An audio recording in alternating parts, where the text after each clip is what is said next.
Hey guys, my name is Shane Howell. I am Born and Silas's father and Lindsay's husband, and I'm super excited to be teaching a woodworking course. We're going to talk about the basics first, so we're going to start with some safety, and then talk about all the fun and amazing things that you can have. We're down here in our backyard, and you can look at a project that we're working on right now, where this is a bowl half pipe that we're building in our backyard, in addition onto our current little skate ramp. All of this can be built with the tools that I'm going to be showing you guys, and with lumber that you can buy at Home Depot, one of my favorite stores. So, first we're going to start talking about safety. So we're going to talk... Whoa! Speaking of safety, we got a great model right here, okay? We're going to talk a little bit about clothing and what you should and should not wear. First of all, let's take a look at Born here, okay? Although it's lovely that he's got this nice gold chain, what happens, Born, when you're bent over and you're working on something? This can fall off, this can get stuck in a saw, in a drill, lots of different things. So you'll notice that I have on clothes, and none of these are super loose and baggy. I don't have a shirt that's open that can get stuck in a saw or anything like that. I also have on shoes with good traction. Born does not. He has barefoot. Eye protection. I have on eyeglasses. I wear eyeglasses, but if you don't wear eyeglasses, you definitely want to wear safety glasses. Some more safety that you have. Earplugs. You don't want to get to my age and Lindsay's age and not be able to hear each other talk. And so that's why you have earplugs. We'll show these later. You also have things like gloves. Gloves are great. In the winter, they can keep your hands warm. In the summer, they can keep you from getting slivers and small cuts and different things. Lots of different kinds of gloves that you have there. Dust. If you're working in an environment where you're sanding a lot, you're cutting indoors, you definitely want to have a dust mask or some kind of respirator to keep the clothing out. Hair. If you've got long hair, this wouldn't necessarily count, but if you have long hair, you don't want long hair flopping down into a saw or a drill. I've seen people get their hair stuck in a drill before or in a saw and pull their face very dangerously close or pull their hair out. So you don't want to be doing that. Hands, jewelry. It is best to have all kinds of jewelry, no rings, watches, things that can get stuck on nails, on other things as you're climbing around. It's best to have your hands free and clear of jewelry and things like that. So eyes, ears, mouth if you need to protect it for dust, hair, wear the proper clothing, and I think you're ready to start building. So we're going to demonstrate in just a minute how we're going to start building. So that's what you want to wear for safety. Now we're going to talk about the work environment, so the space that we're working in. And so here, you want to make sure that it's clean and organized. If you look down here, this is a very slippery surface. Whoa! Holy cow! What was that? Okay, so you see Silas came right off of the slippery surface. So you got to be careful that you know where people are, who's around, what you're doing with boards. You don't want to be swinging boards around and conk somebody, or be cutting and have something fall off and hit them. So you want to be organized, you want to be clean, you want to be aware of other people. When you're working on surfaces that aren't just flat, be careful that you know where you're standing and where you're walking. So now, that's a little bit about the safety and the environment. So now, let's hit the fun stuff, tools. I have a bench full of tools right here, and we're just going to quickly run through some of these. So we're going to have my assistants take these off. You can put those down. So this is a circular saw or a skill saw. This is used to cut all kinds of boards. I use this for many, many different things. Most hand tools are going to have some kind of safety, so you can't just pull the trigger, but you actually have to push down something, then you can pull the trigger. This is a battery-powered saw. Will cut a lot, but you got to keep those batteries charged. You can look at the safety features of the saw. It's got a retractable blade cover, so that if this ever slips, the blade comes right back. So hopefully you can keep your fingers out of the saw.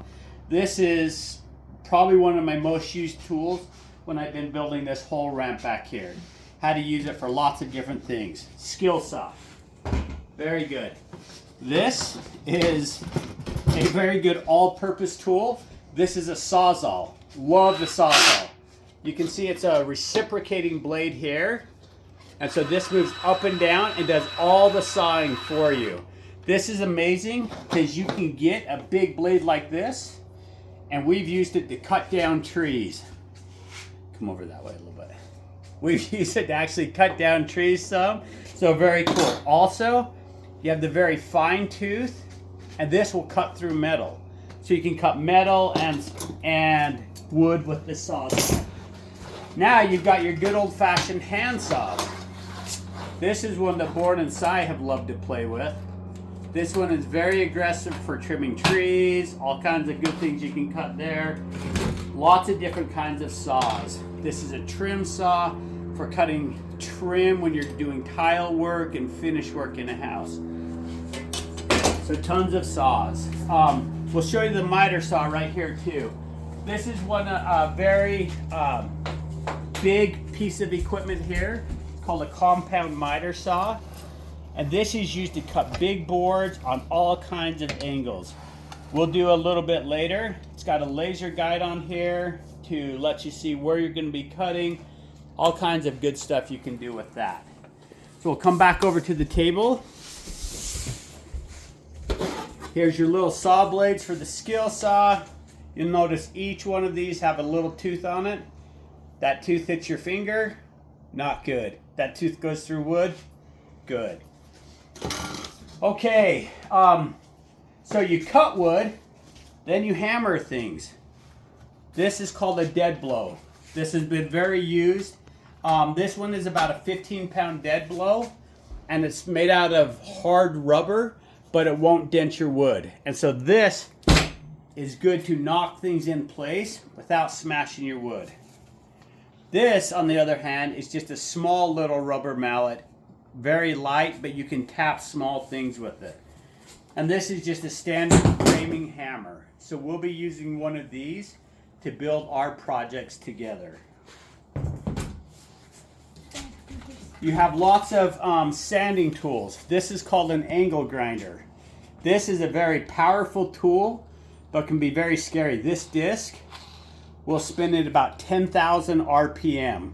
So if you hit it wrong on a table or a surface, it can run and skip and come and get you. But it can also sand and grind very good. All different kinds of blades that you can put on here to do metal or wood or different things. When you are building houses or other construction things, this is a level. Levels are great because you can see the little bubble right inside of here. And if you look close, we can see if this is level. So right now we're not in the lines. And so now we can say, oh, if we lift that side up just a little bit, then we get it in the lines and we're level. So let's say that we're trying to level from here over to that wall. How are we going to be able to do that? Well, check out this little guy right here. This is called a transit or a laser level. And what this will do is actually spin around, and in a room where there's not as much light, you'll actually create a laser line all the way around your room. So if you look over at the wall over there, you can see right there the little red dot. It will make a solid line all the way around your room and let you know where it's level all the way around. Very cool tool and very handy for building out there. Here's one more little saw that we have. This saw is super cool. It's another reciprocating blade that goes back and forth. You can use it to plunge into wood. You can cut in little tight spaces. You can change the angle. You can do all kinds of stuff with this one. Do it again. So this, I'll try and do it slow, but that blade goes back and forth. Mm-hmm. That's as slow as it can go, but then it goes very fast, and you can plunge it right into wood. So it's a very cool little saw. All kinds of drills that we have. So you have driver bits. Those hook right onto a screw. So you can see that the screw fits right on those things and holds it in very tight. This is actually an impact drill or an impact gun. And so instead of just spinning, it actually hammers around and is very good for driving in screws and bolts and other things that take a lot of torque. This is more of a regular drill with a countersink bit in it right now. And we'll show you how this works. But it drills a hole for your screw to go through the wood so your wood doesn't split. And then this will actually drill a countersink hole for your screw head to sit inside the wood. So those are a couple of drills. Then you got all kinds of fasteners. You have screws, you have joist hangers that you can put to hold 2x4s or 2x12s, whatever you're building with. You can hook them on to other pieces. These are big nails.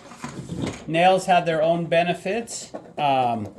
Screws are very good at holding things better, but nails are actually coated with the glue, and when you drive them in, that glue melts and helps to hold the nails in place. Then you have to know how to cut things. So you've got tape measures of all different kinds and sizes. You have 30-foot tapes. You have small kind of pocket-sized tapes. Some that have metric, they have centimeters on them. Some with inches. So lots of different tape measures and styles there. I like this kind that has a thicker band here because you can extend it out quite a ways when you're trying to reach far. If you're working on big projects, this is 100-foot tape. So this tape will pull all the way out 100 feet. Very long tape. Then you have something that's very good. If you have to draw a long straight line, this is a chalk line. So a chalk line will actually pull out, and it's got a line here. And you can put it down. Silas, do you want to come flip it? Just a second. Okay, Born will do it, and then Si will do it. So that creates a straight line. There's multiple lines here from a couple of flippers there. But that's a chalk line. It's very helpful for making a straight line anywhere up to 4 to 12 to 20, 30 feet long sometimes that you can cut or you can line things up with. Then you have a very important tool here, a utility knife. So this one actually has a retractable blade on it, and the blades, this is a serrated one, so you can actually kind of saw with it a little bit, but you can also break off a new blade and have a sharper point there. Used all the time, very important to keep sharp blades. You might think that a sharp blade might be more prone to cut you, but you're actually more likely to get cut with a dull blade because you're trying to really push hard instead of being able to cut really smooth and fast. Then we get over to the other things. Lots of different clamps that we use. Si, can you hold out your hand? Hold out your hand. Okay, so this is the clamp. We got big clamps. We got small clamps. We've got these kind of clamps. These clamps are very strong. So you hook it together. These are very good for holding things together and then clamping them down very solid. So lots of different kinds of wood clamps. You have a whole bunch of different kinds of drill bits. So these kind of drill bits are used for drilling into cement. They've got a carbide tip up on the top of them, and they'll drill right into cement. These are more wood and metal drill bits. And so all different sizes of drill bits there. And then you can get a set like this, where you have tons and tons of options. So lots of sizes, all the way up to big bits. Hole saws that are over here. If you ever have to drill a round hole, this is called a hole saw. All kinds of driver bits. This is a big wood boring bit that's threaded, and this actually helps you pull it through the wood as it spins and helps you drill bigger holes. Very, very nice bit. Then we got a couple of last tools here just to help you measure and to make things straight. So this is a sheetrock square or a T-square. So what this does is this is a perfect 90-degree angle. You can set it on a board right here, and you'd be able to draw a perfectly perpendicular line right across there and then cut it or screw something on it. And then this is a speed square. This is used all the time. It's got all different angles on it. And so when you're trying to fit something together, you have an edge right here that locks on what you're doing, and you can come to a 45-degree angle and you can draw a line on your board, or you can draw a line right here if we wanted to cut that on a 45-degree angle. And you could drop them and break them, and then that's pretty much all the tools, and that's the safety. Tons and tons of tools. This is just a small assortment of what you can get to build with. So now we're going to show you how to build some things. Okay, so we are now just going to do a couple of things here real quick to cut and screw some boards together. So I wonder if I've got any helpers. Hey, Dad! Whoa, I got look my at that! safety gear on. Can I help? Oh yeah, these guys are all dressed up. They've got some eye protection. So first thing I wanted to do is show you how to use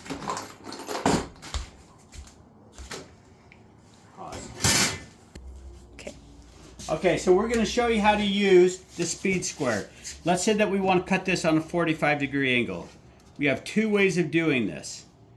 We can put it right to a 45, it's touching there. You draw your line.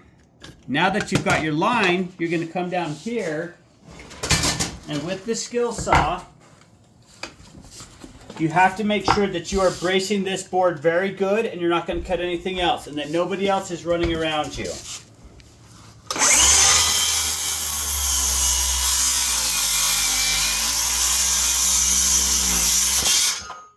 So that's one way to cut a board on a 45-degree angle. Now we're going to show you another way where if you had your mark, you don't have to measure all of that. Let's say that we want to do a 15-degree angle, and this is the length that we wanted the board at. And we need to fit it into another corner. You can have your one mark right there. We're just going to cut it right there. Bring it down, you can see your laser level. Then you're going to...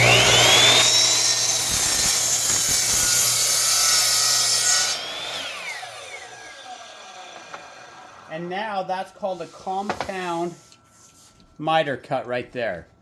So now we have to take our board that we just cut, and board's going to show us how to screw it onto this other board. Perfectly right here. Can I do it too, Dad? So first we're going to drill a hole and a countersink.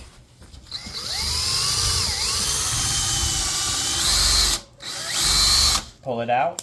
So you pull it out to clean out the bit and then go in a little bit deeper. Okay, that's good. Okay. Dad. Now you got a countersink hole, and then Sai's going to drill one for us right after. Here, Sai, grab that bit. Sai, bring that bit over. Sai will drill this in.